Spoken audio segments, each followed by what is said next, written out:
Programa livre para todos os públicos.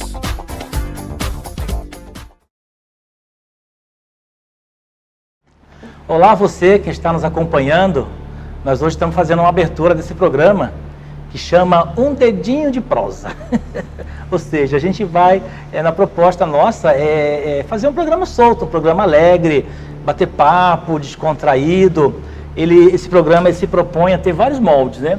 Ele terá o molde de trazer pessoas tocando viola, violeiro, música raiz, música caipira, pessoal que tiver grupo de samba, ou uma pessoa que tem um projeto interessante, um assunto interessante. Hoje, daqui a pouco falaremos sobre isso com a Amanda.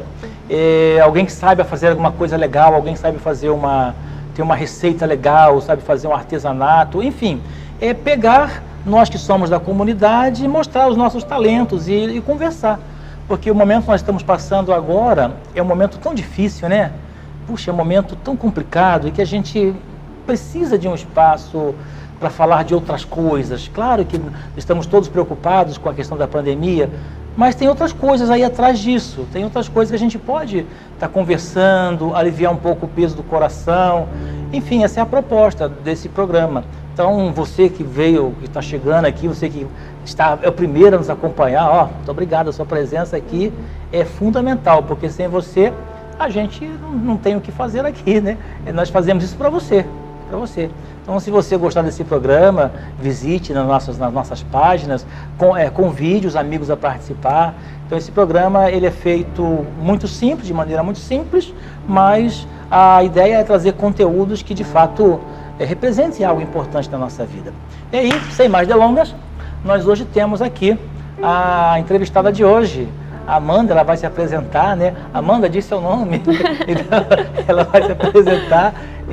Ela é psicóloga, enfim, e vamos tratar um tema muito interessante. Essa questão da pandemia agora, às vezes a pessoa está assim meio nervoso, meio neurótico e tal, a cabeça fica meio assim, e a gente fica, ai padre, eu não estou conseguindo dormir, ai padre, minha cabeça não está funcionando bem, ai padre, eu estou com depressão. Calma, vamos conversar sobre todos esses assuntos aqui. Então, vou pedir para a Amanda que fale para você, se apresente. Bom, padre, um prazer estar aqui com você, né? É uma parceria já que se estende há anos.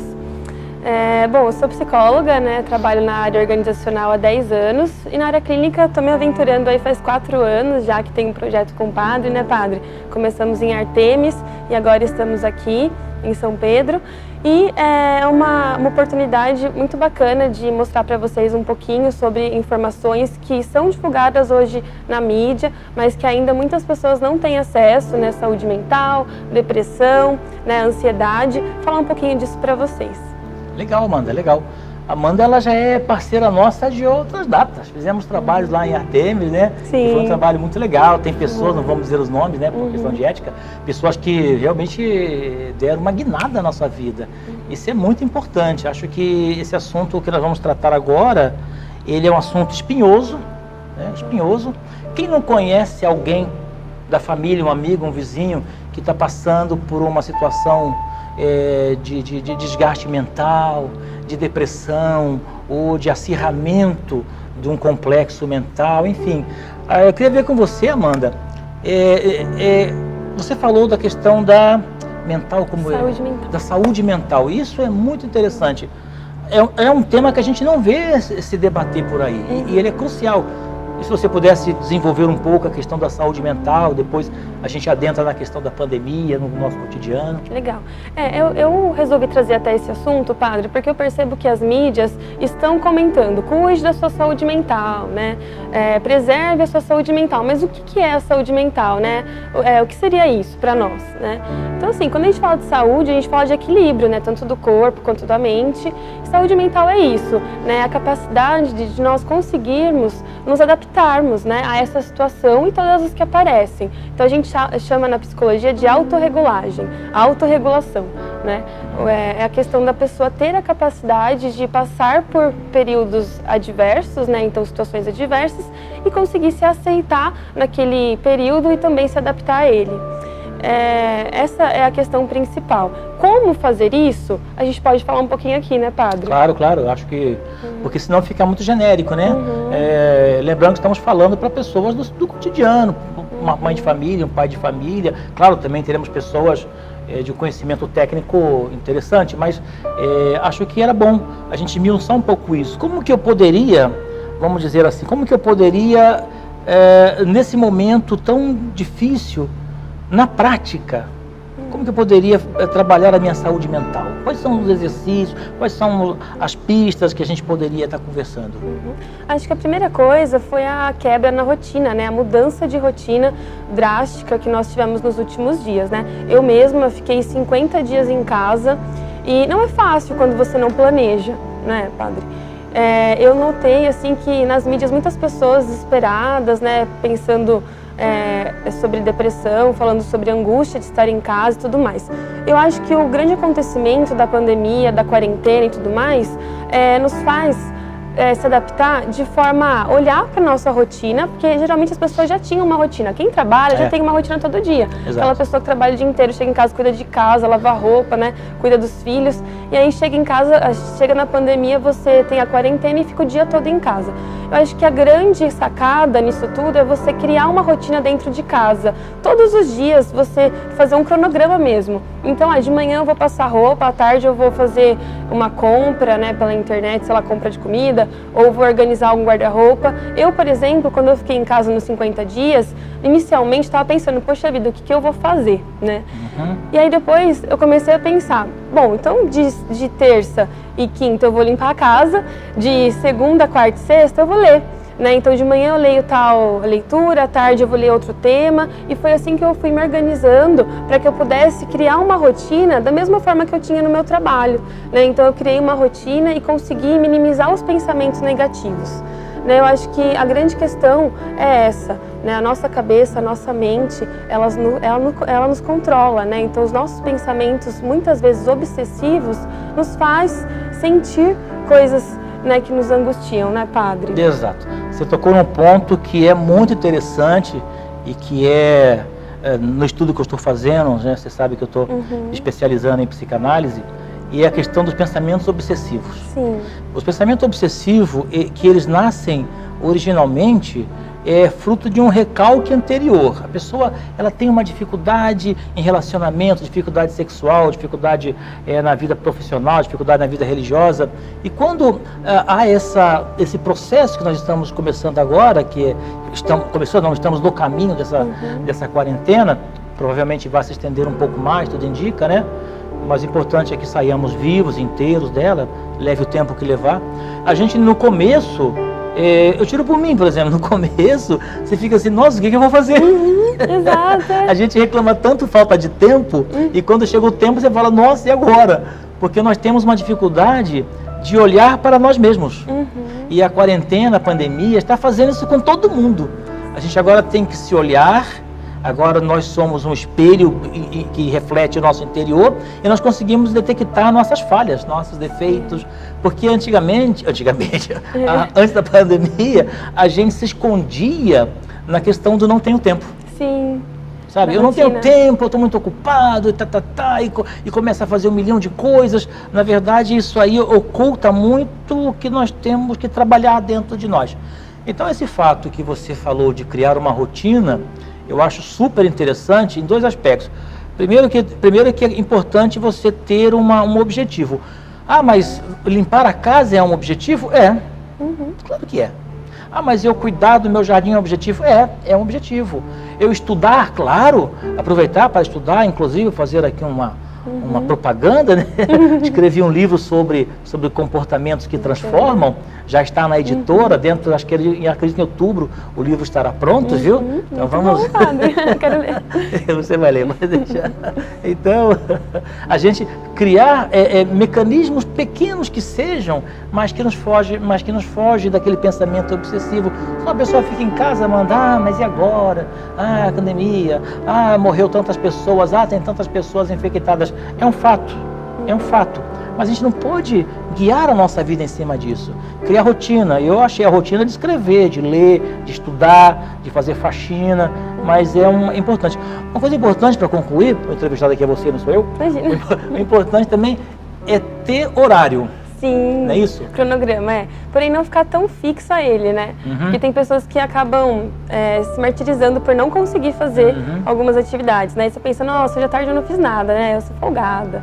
Não, na verdade você tira um tempinho de descanso, né, pra você. E só mais uma questão sobre os pensamentos compulsivos, que muitas pessoas me perguntaram, mas Amanda, por que nesse período de pandemia, né, de quarentena, eu só penso negativo, né? Eu não aguento mais ficar pensando negativo. Eu acho que é uma tendência das pessoas que já pensam negativo, por exemplo, já estão condicionadas a, né, padre? Eu brinco que é a mesma coisa quando a gente escova o dente. Não sei se você já percebeu, mas as pessoas, elas tendem a escovar os dentes ou a tomar banho da mesma forma. Elas têm um procedimento e elas seguem aquele procedimento todos os dias, né? Então é a mesma coisa para quem tem já essa predisposição a pensar negativo. Em uma situação adversa, ela vai pensar negativo. E a pessoa que pensa positivo, pode ser que ela continue pensando positivo. No caso das pessoas hoje que estão curtindo mais a família, fazendo churrasco, fazendo várias coisas, né, usando esse tempo em casa para se redescobrir, como você mesmo disse. E acho que essa é a principal diferença das pessoas hoje que estão passando por um sentimento de tristeza ou melancolia em casa, né, e comparando com essas pessoas que estão mais felizes aí, né, dentro dessa rotina. Eu vou entrar no assunto da melancolia, que é um assunto bastante interessante, mas só também uma outra contribuição, né? Embora as suas falas nunca precisam de contribuição, Imagina, você padre. é sempre muito precisa no que você fala, e é verdade. Uma questão também que eu vejo do pensamento negativo é porque também nós somos bombardeados.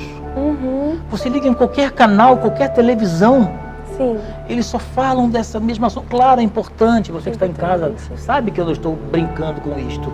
Claro que é importante, é muito importante, mas também não é só isso, né? Esse dia minha mãe reclamou e eu dei razão para ela, eu só não falei muito para não, né? Mas ela tá certo. Eu falei, assiste uma televisão. Ela falou, mas vê o quê? Só falam de pandemia, só falam de mortos e tal, ela vai fazer o quê?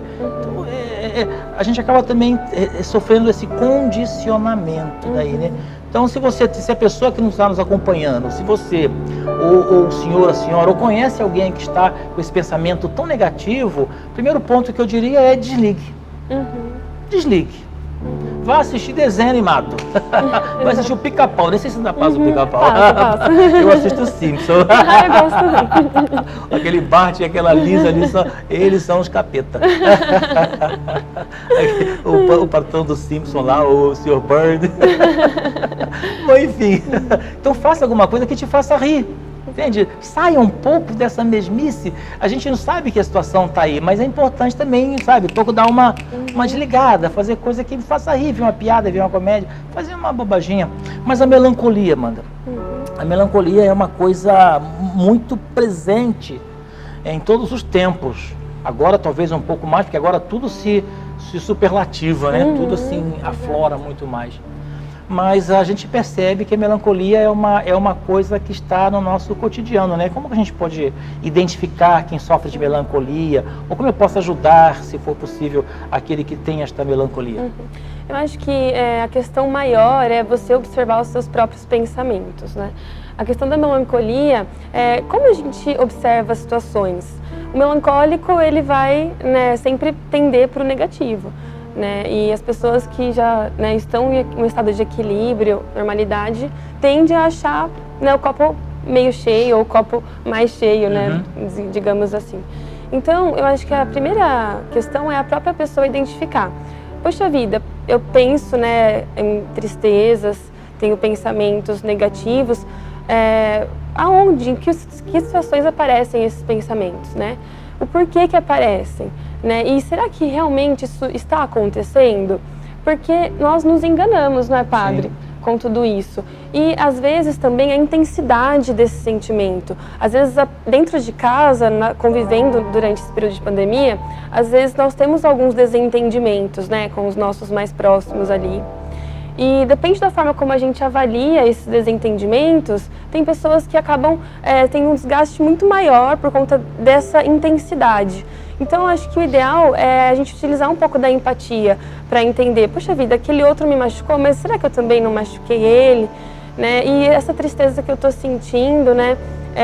Por que é tão forte assim? Por que eu sinto ela tão intensa? E por que a alegria não me faz da mesma forma? Então, eu acho que essa questão da consciência, ela deve ser muito presente hoje no nosso dia a dia. A gente tem que sair desse estado dessa forma, eu imagino. Uhum. Verdade. Você tocou 2 pontos assim, que me chamam muito a atenção. Primeiro, essa questão. A gente às vezes cobra muito do outro, que o outro não me prejudique, que o outro não me martirize, que o outro não fale mal de mim. Mas também temos que nos perguntar, quem é paroquiano aqui sabe, já fiz algumas homilias sobre isso, né? Mas também nos perguntar, e eu? Uhum. Eu exijo que o outro não me fira, mas quantas pessoas também eu já feri? Uhum. As pessoas não me tratem mal, mas também quantas pessoas também eu não destratei? Então, se a gente consegue fazer essa autorreflexão, esta visão introspectiva, esta retrovisão dentro de nós vamos nos enxergar no mesmo patamar, isto é, somos todos na mesma situação, na mesma dificuldade, nos mesmos acertos, nos mesmos erros, ou seja, somos iguais. Isso é um grande ponto para perceber que não eu sou a única pessoa que sofre. Exato. E quando a pessoa na melancolia, ela apenas olha o fator melancólico, o sofrimento, uma separação, uma divisão de lar, um desemprego, uma doença. O próprio Covid. O próprio Covid, bem lembrado, a própria Covid que está aí, né? Essa situação, a gente acaba esquecendo um outro aspecto que nos ajuda a sair desse pessimismo melancólico, né? Que é a empatia. Certo. Explique para nós, em rápidas palavras, o que é empatia? Hoje a gente fala muito em empatia, né? Exato. Em todo lugar que você, qualquer canal, qualquer live que você vai ver, não sei o que é empatia, não sei o que é empatia, mas o que é empatia? Exato. A empatia é a capacidade de você se colocar no lugar do outro. E aí você tentar sentir o que ele está sentindo, ou pelo menos, ao menos, compreender o porquê que a pessoa age daquela forma. Como o padre mesmo disse, né? É muito comum que a pessoa pense só nela, na dor nela, né? O quanto foi difícil aquela situação para ela. Mas a situação do outro, né? Muitas vezes também é grave, ou também gerou algum resultado que nos influenciou naquele momento, né? Exatamente. Em poucas palavras, acho que seria isso. É um sentimento próprio do ser humano. Sim. Porque quando a gente encontra alguém que está sofrendo, aquilo nos toca. Aliás, deve nos tocar, né? Quem não sente a dor de ver uma criança com fome, ou um idoso abandonado, ou alguém que sofre algum tipo de violência, a pessoa que não se sensibiliza com isso não é humano. Exato. Não é Até humano. trazendo assim pro lado da religião, né, padre? Acho que o maior exemplo de empatia que nós tivemos foi Maria, né? Aos pés de Jesus, na cruz e tal, sentindo a dor do filho. Então acho que ela foi um dos maiores exemplos de empatia para a humanidade. Eu costumo dizer, meio brincando, meio falando sério, que só as mães conseguem ter a profunda empatia, né? Quem é pai, com todo respeito, né? Com todo respeito, mas a empatia mais absoluta, mais profunda, quem sente é a mãe. Porque a mulher foi dotada dessa capacidade. O homem é mais prático, ele é mais pragmático. Não que não sinta, mas a mulher ela tem essa capacidade de fazer esta reflexão. Tá muito boa a conversa, Amanda. Acho que nós temos ainda muita coisa para falar. Daqui a pouco vamos falar também da depressão. Hoje a depressão, você deve saber melhor do que eu, era que você está estudando, né? A depressão hoje está atacando mais os jovens e adolescentes. Certo. Os jovens e adolescentes é que estão sendo vítimas. Inclusive o suicídio no Brasil. O Brasil é o primeiro do mundo em suicídio. Exato. E o suicídio no Brasil está nos adolescentes. Então, é importante manter essa conversa. Eu quero registrar que o André está aqui. O André é o noivo da Amanda, saxofonista da banda Donai. O Eric da TV Oração está aqui com a gente, firme e forte.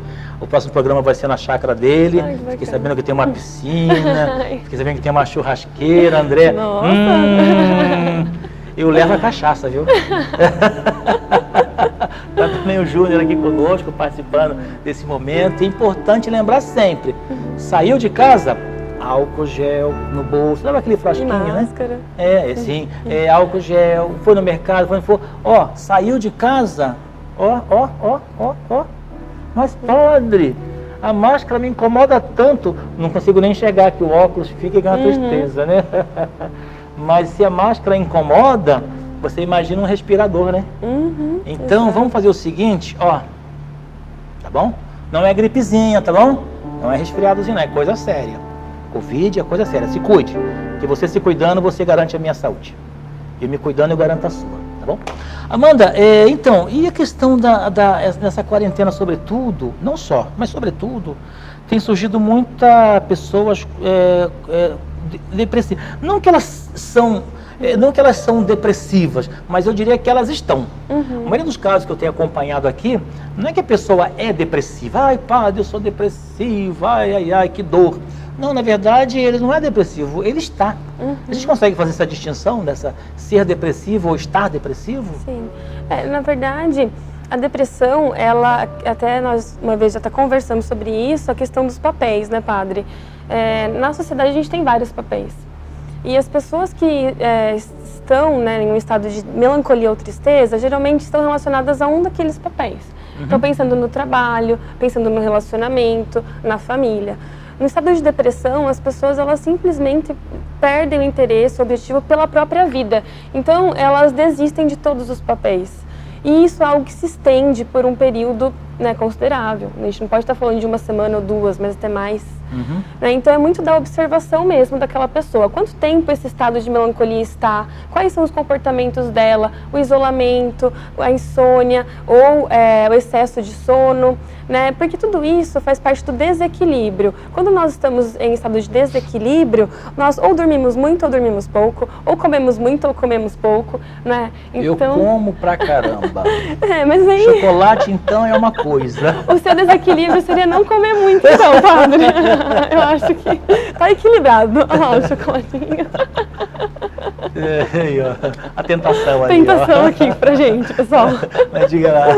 Então, é isso, né? Esse estado de desequilíbrio, ele... Até me perdi um pouco, mas...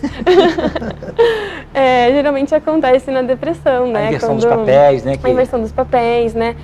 Principalmente nesse período de pandemia, quando a gente é obrigado, né? Aquela questão de você ser obrigado, né? Também gera uma insegurança para você, né? Puxa vida, o que está acontecendo no mundo, né? Por que eu estou ficando em casa? Quebrei totalmente a minha rotina. Será que eu vou ter um trabalho quando passar tudo isso? Sim. Né? Então, essas incertezas nos fazem automaticamente a pensar um pouco mais negativo, a ter um medo, né, do retorno, de como vai ser, o medo de se contagiar ou de um ente querido se contagiar. Então, essa questão da incerteza nos faz trabalhar os sentimentos que nós temos, né?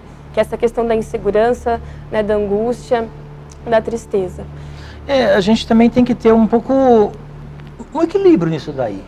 Claro, é fato, a gente está com medo de se contagiar, você está, claro, nós estamos.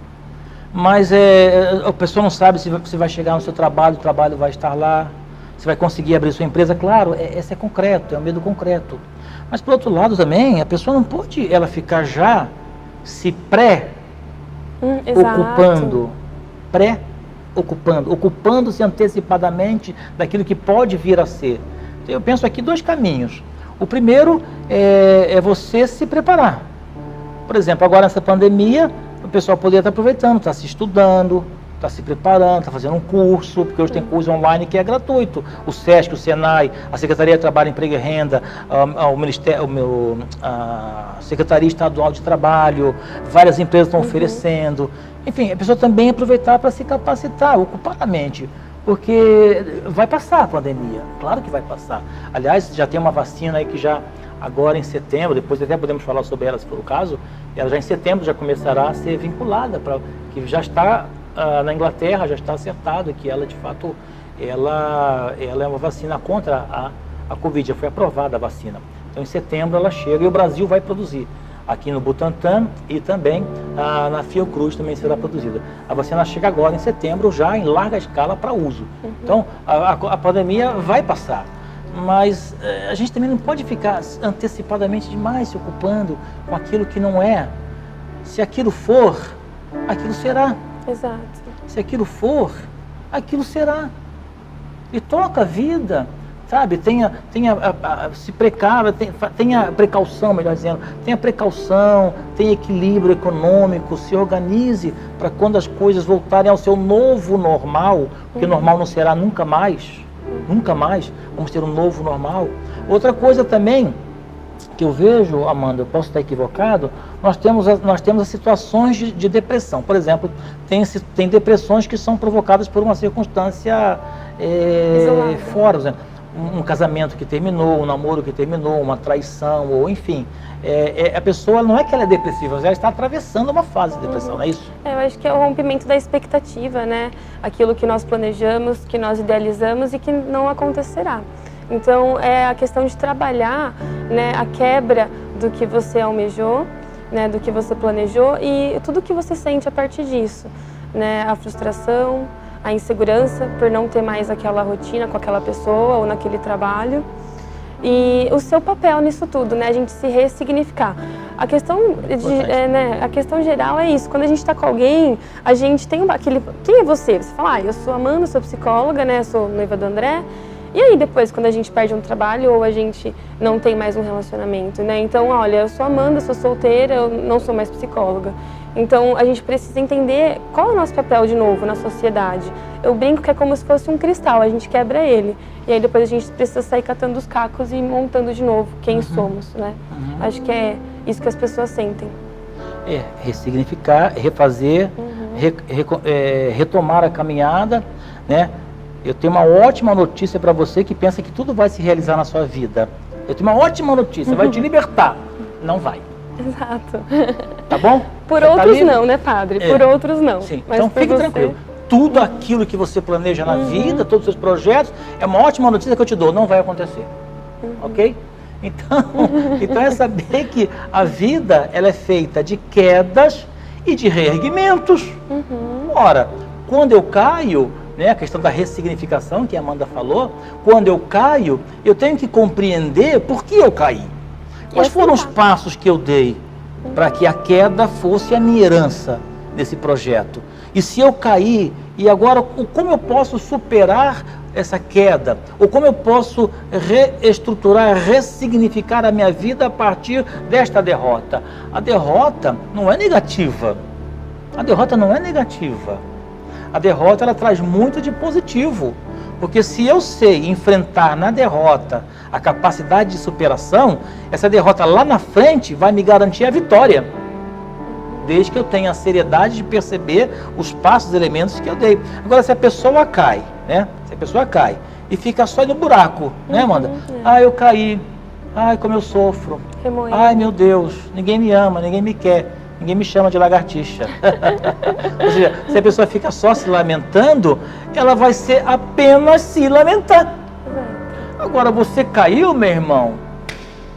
Eu acho que o primeiro passo é aceitar, né? Então, eu aceitei aquela situação, que nem aceitei a pandemia, aceitei ficar em casa, aceitei perder meu trabalho. Até porque não depende mais da gente. Exato. Né? A gente vai fazer o quê? Se a gente chorar muito tempo, né, o que a gente vai ganhar com isso? Né? Então, a gente vai se lamentar por quanto tempo? E eu acho que a lamentação, além de piorar a nossa situação, nos impede de progredir, né? Exato. Porque a gente fica preso naquele pensamento negativo, né? E a gente não vê saídas. Quando a gente tem essa oportunidade de ressignificar a nossa vida e mudar, a gente também tem a oportunidade de saber, poxa, o que eu gosto? Né? Porque tem pessoas que estão num relacionamento vivendo para o outro, estão no trabalho vivendo para aquele trabalho. Né? A gente não tem mais o tempo para pensar. Bem falado. O que eu gosto. Onde que eu estou nessa relação? Qual é o meu papel aqui?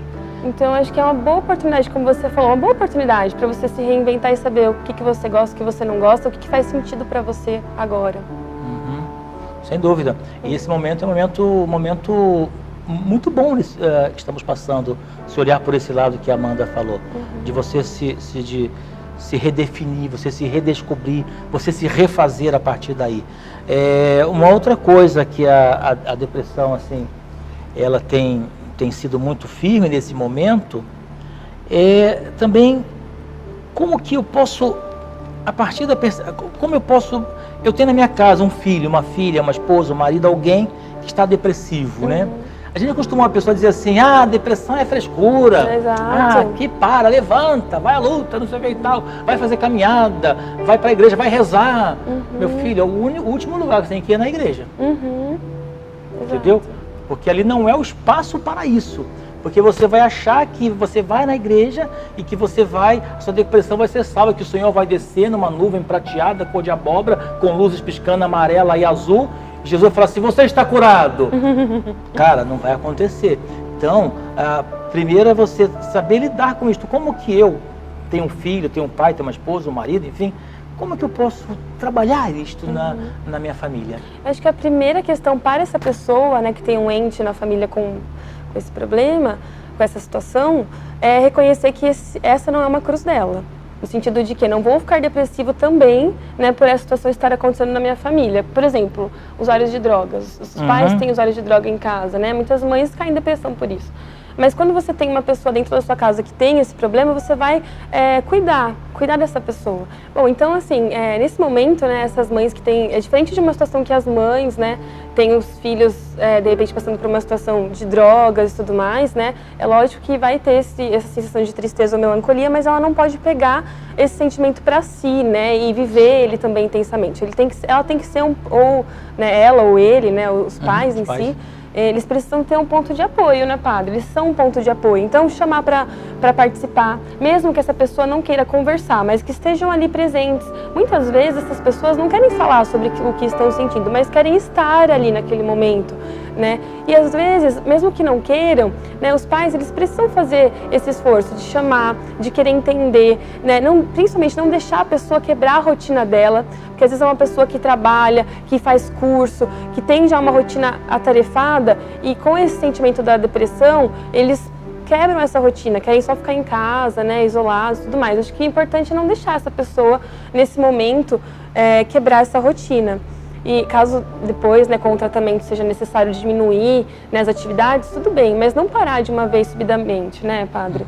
E aí, fora isso, estimular essa pessoa a interagir com a comunidade, esportes principalmente, procurar... Sem cobrança, né? Sem cobrança. Isso.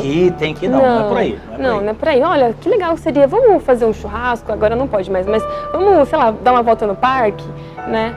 E mesmo que ela fale, não quero hoje, tudo bem, então a gente tenta amanhã de novo. Não é? De uma forma empática, né? Então, usando aí aquela palavra que a gente acabou de dizer, sim, né, empatia, padre? Empatia. Claro. E essa pessoa, ela também precisa buscar ajuda de profissionais, ela precisa começar a ter consciência do que ela está vivendo. Poxa vida, será que é normal o que eu estou vivendo? Não é? Então, eu quero me ajudar? Né? Eu estou disposta a falar sobre isso? Vai muito dessa pessoa também. É o que você falou aí de estar presente. Estar presente. Não precisa ficar falando, cobrando, pedindo, exigindo. Né? Não. Estar presente. Porque quem está atravessando esse poço, que parece que não tem fundo, né? Quem está atravessando esse momento de profunda agonia, de profunda melancolia, de profunda depressão, a única coisa que essa pessoa quer é ter alguém presente. Ela saber que tem alguém ali. Não precisa necessariamente ficar falando, conversando, não, ela tem que saber que tem alguém ali. Né? Quer dizer, não estou só. E aí, à medida em que ela vai percebendo que ela não está atravessando só aquele momento, ela tende, agora a sua área, eu vou atravessar a sua área, me corrija, mas ela já tende, se ela percebe que tem alguém do lado, ela já tende a fazer uma abertura lenta e gradual. Sim. Ela vai aos poucos se abrindo, não é isso? Sim, ela pode sentir confiança nessa pessoa, né? Confiança. Principalmente para as pessoas que são referências para ela, né? É mais difícil quando você não tem ninguém, mas quando você tem alguém que te faz sentir confiança, já é um grande passo. E aí, falando dos adolescentes, né, que até você comentou, né, padre, que hoje a maior parte dos adolescentes, assim, mundialmente, né, a depressão, ela atinge mais os adolescentes e as mulheres, 2 vezes mais nas mulheres. Eu acho que essa inconstância mesmo do mundo, né, essa gama gigantesca de possibilidades, né, faz com que a pessoa às vezes se perca nos próprios sentimentos, né, e acabam desenvolvendo aí um quadro de depressão, melancolia. Sim. Então, os homens até também têm, mas eles são mais duros em aceitar o tratamento e admitir. tal. Você sabe que uma coisa que vem assim, sendo um problema muito sério, uma pandemia, na questão da depressão e do suicídio, é o tal da rede social. Exato. Isso é uma coisa que já tem vários estudos, largos estudos sobre isso, né? Por exemplo, a pessoa que tem a mania de Facebook, por exemplo. Eu já nem tenho Facebook porque eu não gosto mesmo de Facebook, eu acho uma pura bobagem. A pessoa, não sei, Amanda, mas é um mundo tão bonito do Facebook. Exato. Está todo mundo tão bonito, está todo mundo sorrindo tanto, está todo mundo numa praia. Mas a gente sabe que não é aquilo. A gente sabe que não é aquilo. Então, o que acontece? Se diz uma pessoa, não vou dizer quem é, Porque é da minha família. Fez uma viagem e ficou colocando aos poucos a foto. Por anos. Entendeu? Você sabe o que eu estou falando, né? Como que fala? TBT. Mas o time entende. Ou seja, a gente tem essa tendência de querer fazer uma vida artificializada, uma matrix, né? Artificializada. E eu, que sou pobre, sou assalariado, estou desempregado, né? Sou feio, pobre, moro longe, tenho um pé grande. Então, eu acabo vendo aqui no Facebook, a Amanda coloca lá só coisas lindas, maravilhosas. Eu falo, nossa, minha vida é uma bosta, porque olha a vida dessa pessoa. Aí vem outra, olha a vida dessa pessoa. E aí você começa a perceber que, fala, cara, e a minha vida? Exato. Então, isso tem criado uma depressão muito grande, é um perigo. Outra coisa que eu sou muito crítico, mas muito mesmo, é a questão do celular na mão de criança. Sim. É isso, também, Amanda? sim. Eu também critico, padre. Eu acho assim que os pais usam muitas vezes como fuga, né? Eles querem ter um momento mais tranquilo, não tem condições, né, de nem dar atenção e nem controlar aquela criança, e às vezes acabam condicionando, né, a ficarem quietos com o celular. Então eu te dou o celular e você fica quieto, né? É mais ou menos um contrato assim. O que é muito triste, né, padre? É um equívoco muito grande. Se você que é pai, você que é mãe, comete esse equívoco, por favor, reveja isto. Porque a criança, quando ela cresce apenas ali com o celular na mão. Você já viu uma charge muito interessante? Um menino com uma bola no meio do campo, uma bola, e em volta vários coleguinhas sentados em volta do campo, só no tic-tic-tic, e ele com a bola. Entendeu, André? Quer dizer, que é interação social. A criançada hoje, nós estamos criando uma geração aí que não tem interação social. É individualizada, né? Que a gente extremamente individualizada. É um mundo onde aquela pessoa, aquela criança, 10, 12, 4, 5, 7 anos, aquela criança ela cresce como um reizinho, porque o mundo dela é um mundo artificial, não leva mais para sair, para passear, a criança não pode mais correr, ralar o joelho, entende? Então essas questões elas são muito negativas. E observem, as crianças que ficam muito tempo no celular, são crianças que transportam para o relacionamento com os pais a mesma ficção que eles veem no celular. Então querem mandar no pai, querem mandar na mãe, querem mandar no professor, são intransigentes, tem que ser tudo na hora que eles querem, do jeito que eles querem, e os pais acabam cedendo a isso. A criança, celular e criança não funciona. Para a menina dê uma boneca, dê uma bola, dê um carrinho, enfim, faça qualquer coisa, mas nunca dê um celular com rede social para a criança. Que eles acabam desenvolvendo a questão da inflexibilidade, né? Então, eles não aceitam mais o não como resposta, não é? Porque naquele mundo virtual eles podem tudo. Eles podem burlar as regras e ganhar o jogo, eles podem descobrir táticas na internet como ganhar aquele jogo. E no jogo da vida real, né? Como que isso fica? Eu também venho de uma geração que foi criada, sou do sítio, né? Fui criada, né, subindo em árvore, brincando na rua com os meus amigos. Caipira, na de Limeira. E assim, é muito difícil a gente olhar para essas crianças hoje, né, padre? Ver uma diferença tão grande na forma de criação, né? Hoje elas brincam de bola pelo computador, né? A gente brincava na rua, a gente perdia, a gente era o último a ser escolhido, né? Eu sempre era a última a ser escolhida e eu ficava triste. Então essa capacidade de frustração para eles hoje não é tão desenvolvido, né? E aí como serão esses profissionais, né? Quando eles entrarem nas empresas, estiverem no mundo de mercado. A relação com a autoridade. Isso, a relação com a autoridade, intransigência. Sim. Né? Então, o que seria isso? É não respeitar as regras, não respeitar os limites que são impostos. Então, eu acho que a gente vai falar ainda muito sobre isso em uma geração muito conflituosa daqui para frente. Sim. Posso estar julgando, posso estar generalizando, tudo bem, mas tem casos diferentes? Sim, tem casos diferentes, mas é o que a gente está vendo hoje já na maioria das crianças, né, padre? Sim, é o que a gente observa. Eu acho que tivemos uma boa conversa, né? Tivemos aí né? Foi muito legal. Se você que está acompanhando, você falar, nossa, eu gostei demais da Amanda. Aliás, quem não gosta da Amanda, né? Obrigada, padre. Com todo respeito ao André, né? Quem não gosta da Amanda. Mas se você quiser falar, nossa, eu queria ouvir mais, pode dar sugestão também. Você voltaria, Amanda? Voltaria, claro, padre. Adoro estar aqui. Olha aí, ó. Então manda pergunta também. Não precisa se identificar não, tá bom? Ou se a pessoa se identificar, eu não vou identificar. Eu vou dizer assim, ó, Amanda, chegou uma pergunta X. Não vou identificar você que fazer a pergunta não, tá bom? Então mande pergunta se você quiser, aí a Amanda pode voltar pra gente bater esse bate-papo de novo. No outro programa, né, hoje é dia 16, né, terça-feira, no nosso outro programa da semana que vem, nós vamos falar sobre empresas, agora na pandemia, que estão quebrando. Por exemplo, uma pessoa tem uma loja de roupa, uma loja de sapato, ou tem sei lá, enfim, algum comércio pequeno e que está achando até que nem vai conseguir voltar, ou então está passando por uma gravíssima dificuldade para administrar o seu negócio. Nós, padres, estamos passando por isso. Está muito difícil administrar paróquias. As paróquias estão fechadas, vão ficar até, sabe Deus quando vão ficar fechadas. Está muito duro para nós. Então, esse rapaz que virá, o Leandro, ele vai falar sobre isto. Você que tem uma empresa, você conhece alguém que tem uma empresa, já fala, olha, vai ter uma reportagem assim, uma matéria assim, assim, assim. Ele vai tratar sobre isto.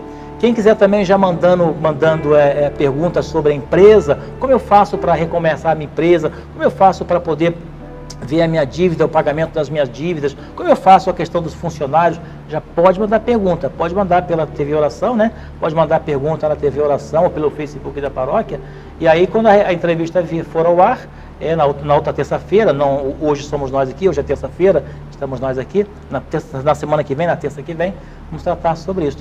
Amanda, você quer deixar uma mensagem para a primeira entrevistada do primeiro programa? Que chique, padre! Para os nossos amigos? Eu só agradeço, né, pela equipe que está aqui, pelo padre ter me convidado. Eu tenho um carinho gigantesco, né, pelo padre, pelo trabalho que ele desenvolve em todas as comunidades que ele passa e me coloco à disposição, sempre que quiser. Muito obrigado. Muito obrigado, Amanda. Obrigado, André. Muito obrigado ao Érico, muito obrigado ao Júnior, obrigado a você que está aí. E se Deus quiser, vamos nos encontrar outras vezes. Se você tem uma empresa e gostaria de patrocinar também esse trabalho, vamos chorar agora, né? Vamos chorar um pouquinho. Fala, nossa, eu gostei, eu vou ajudar a patrocinar, porque nós temos gastos. Então, se você quiser ajudar, ser um parceiro nosso, divulgando a sua empresa, divulgando o seu produto, vem fazer parte com a gente. Ligue aqui para a Secretaria da Paróquia, a Paróquia São Pedro, 3421-2290.